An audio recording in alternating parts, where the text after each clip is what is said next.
ne mubuuza Hanaati njagala ombuulire mu kukukuta nge Hanaati mbuulira biki bino byenkulira nanga senga ekituufu tata teyakwata Nisha teyamwebakako naye maama yatugambye tubyogere maama yatugambye twogere ebigambo wetwogerera Hajjati Zuula byandibanga Mwanatu bimwononekedde okusinziira ku bwino gwe tufuna ewa Hajjati Zuula abyayonoonese dda nkusaba nkulage kana akatambi katono nnyo naye nga nkusaba subscribinga atannaba naawe atannaba kulikinga vidiyo eno genda maaso abuterevu obeere nga ogimpera like kale kankuwa akatambi katono nnyo naye nga ye Hajjati Zuula kaweddemu dda nafuna omwana ono Hanaati ono eyawaako obujulizi ku taata we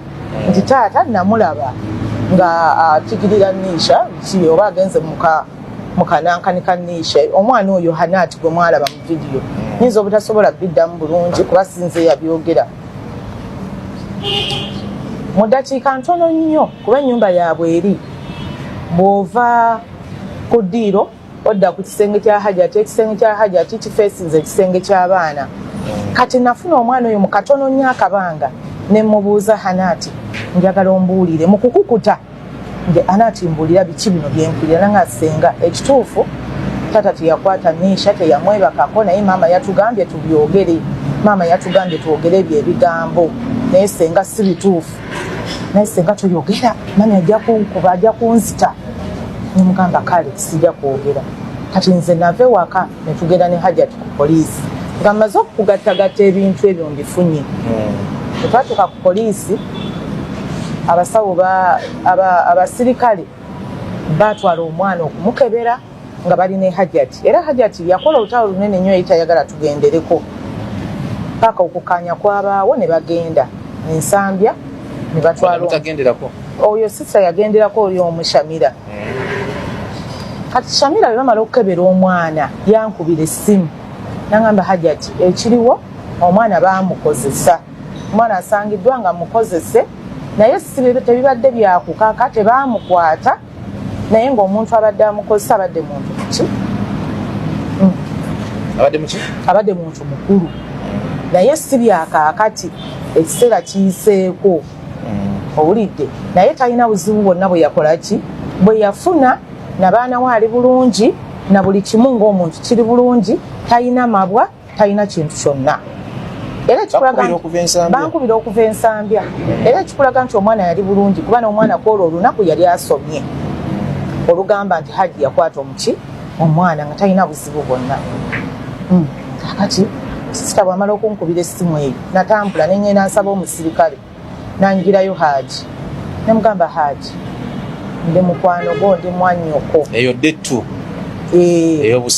ey'obusibe ku lwokubiri lwe baatwala omwana omukebera bwe bankubira essimu nzijayo Hajji mukomera mubuuza Hajji njagala ombuulire omwana bamukebedde nga yakozesebwa teyakakibwa abadde mu mbeera ey'olubeerera babadde bamukozesa naye njagala ombuulire Hajji ekintu kino nga bamukozesa ddako bamukozesa ddako njagala ombuulire ekintu kino Hajji tonkweka kintu kyonna kubanga bwebanga sigwe wakozesa omwana nze nawulidde waliyo ekintu ky'okuggyako spams omusajja n'omuwala ne bazikebera ne bakakasa nti ddala ki ono yakozesa omwana oba ono teyamukozesa nanga Hajjati nzuuno oba temunzana mukomera muleete emmotoka entwale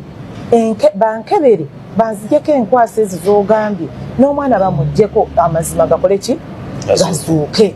Hajjati saagalangako ku mwana oyo mazima ga Katonda waggulu wallahi nkulayirira ne bw'oleeta nnyabo ne mukwebakirako mu maaso awo Hajjati saagalangako ku mwana simwegombangako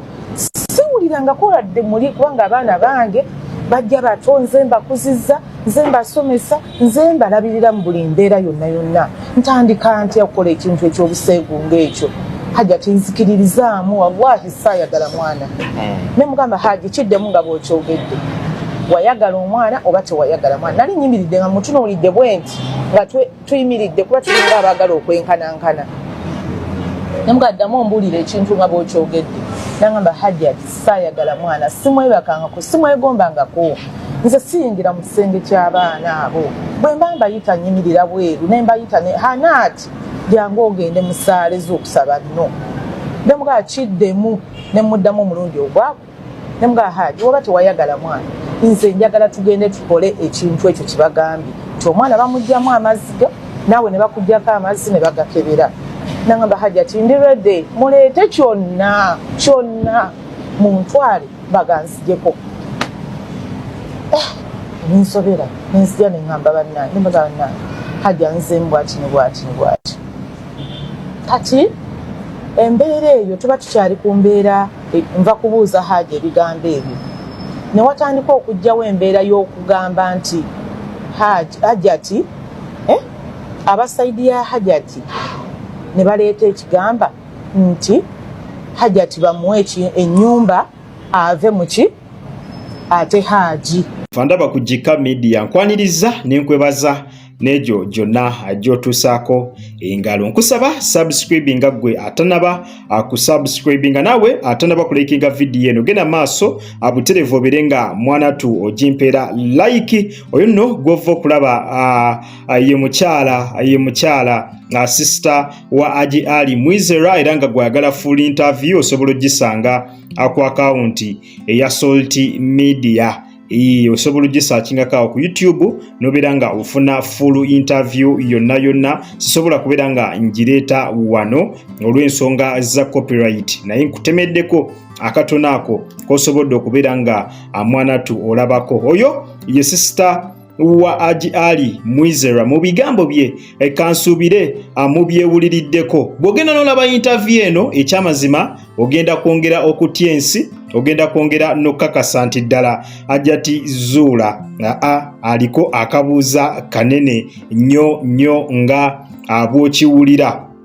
Ensonga gye tusookeddeko ddala y'ensonga ey'okubeera nga omwana bulijjo bagamba yakwatibwa kyokka omwana yatwalibwa mu ddwaliro ng'ekyamazima yakozesebwa mu mbeera nga omuntu omulala yenna gwe banaamukozesa mu mbeera kale nga bw'onaagamba nti nga naye akoze eki nga kkiriza kitegeeza teyakwatibwa nga we byogerebwa naye ng'ekyamazima kyo yakozesebwa. Bwe tukwata embeera eyo ne tugigattagatta ne audio ezaafuluma emabegako eyo embeera ez'okubeera nga kigambibwa nti omwana oyo Nishambu yalina boyfriend doze audio ezo muzijjukira nti era boyfriend we ebintu redde baali bakola ki ebintu baali babitambuza era baali ebabikwasaganya mu mbeera emu oba endala. Ekyo kyongerera ddala okukakasa nti Nisha teyali virgin. Ekyo kyo kyongerera ddala okukakasa nti teyali virgin. Definitely newe bandikoze test era zaalivuddeyo nga ziraga nti redde Nisha yakozesebwa oba si yali agenzeeko mu bikolwa ebyo ebyokukola ki mu bikolwa ebyo ebyokubeera nga mwana tu yeegatta. Kwegamba stories zino bw'ozigattagatta olabira ddala nga ku sayidi eya Hajjati Zuula waliwoko ebintu ebirala munnange bye yali abala. Hajjati Zuula mu interviews yakolanga yagezaako n'okutegeeza mbu ye teyeetaaga bintu byani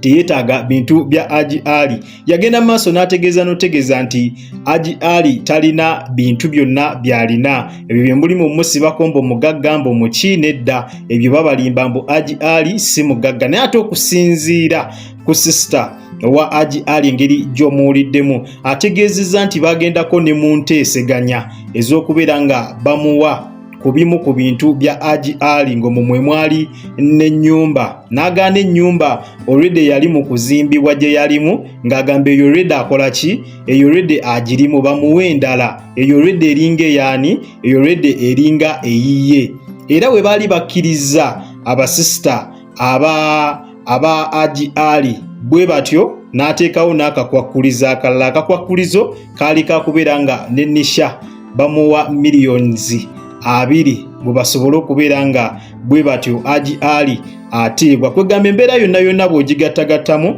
olabira ddala omuyaaye aweeredde ddala emirimu olabira ddala omuyaaye asupa eyali eyeenoonyeza ebibye naye nga w'omanyi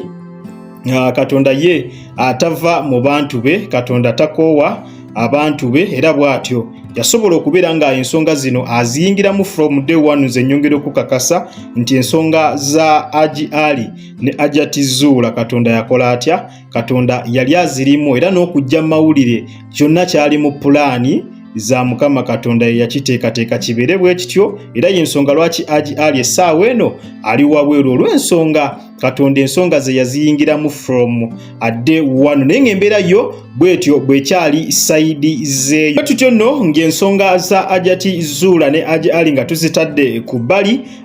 ne tweyongereko n'amawulire amalala. Olunaku olw'eggulo twabadde tukeeredde mu mawulire agabadde ag'ennaku, naye ate we bwazibidde ne tugenda okusanga ng'amaziga ge twakaabye twandiba nga twagakaabidde ebwerere. Amawulire ago gabadde ga mwana mulenzi yabadde amanyikiddwa nga Captain Ricky muzannyi mu kibiina ekya The Ebonies. Mumumanyi bulungi nnyo abo abasajja be bamu ku batandika ekibiina ekyo, be bamu ku nsonga lwaki Ebonies eri awo we mugiraba essaawa eno, be bamu ku bazannyi abatandika ekibiina ekyo era nga abazannyi bali talented nnyo. Olunaku olw'eggulo ku makya nnyaawo amawulire gabadde gatandise okubeera nga gatambula ng'omukulu Captain Ricky bwe yafudde. Ebintu ebyo mwabirabye n'amawulire nagabaleetedde wano nago ne mubeera nga mugalaba, naye ekyewuunyisa kyazuuse nti bino byonna byabadde bya bulimba. Ekyazuuse nti kituufu ddala omusajja ono yabadde mulamu. Amawulire gonna agabadde gatambuzibwa gabadde mafu. Abalala bagambye nti omukulu ono yabadde yeebika ye nga ye, yabadde anoonya kambaaka nga bweri enjogera y'ennaku zino ey'abavubuka nti omuntu bw'aba anoonya kambaaka atandika okukola sitanti ezifaanaganako bwe zityo. Kati ono sitanti mbu ye yakoze yakufa. Badde batambuza amawulire nti bamukubidde amasasi ewoyima, naye kyagenza okuzuuka oba abakulu mu kibiina ekya The Ebonies bagezezzaako okukola okunoonyereza okw'enjawulo, era ne kizuulibwa nti eddala omukulu akyali mulamu, akyali eyo ekalangala gy'ali mu kakkalabiza emirimu gye. So byonna byabadde bitambuzibwa byabadde bifu. Mu bufunze amawulire ge twabawadde gabadde mafu. Munaatusonyiwa, mutusonyiwire ddala, naye naffe batukozesezza bukozesa nsobi bo bennyini abeebise. Kale obadde ku mukutu gwa Jika Media, nkusaba subscribing atannaba, naawe atannaba kulikinga video eno, genda maaso bwoti obeere nga amwanatu ogimpera like, tubeere nga bwe tutyo ekintu tukikwasaganya malidaadi sanna. Weekuumire bwekumizi ku mukutu guno gwa Jika Media. Tusinkane mu comment section ng'ompa endowooza yo. Bw'oba olina kyonna kyagala okubeera nga otuwabulamu, twesange butereevu mu comment section. Kale munzikirize mberekereze, akuume atakuumira mpeera. Mweraba.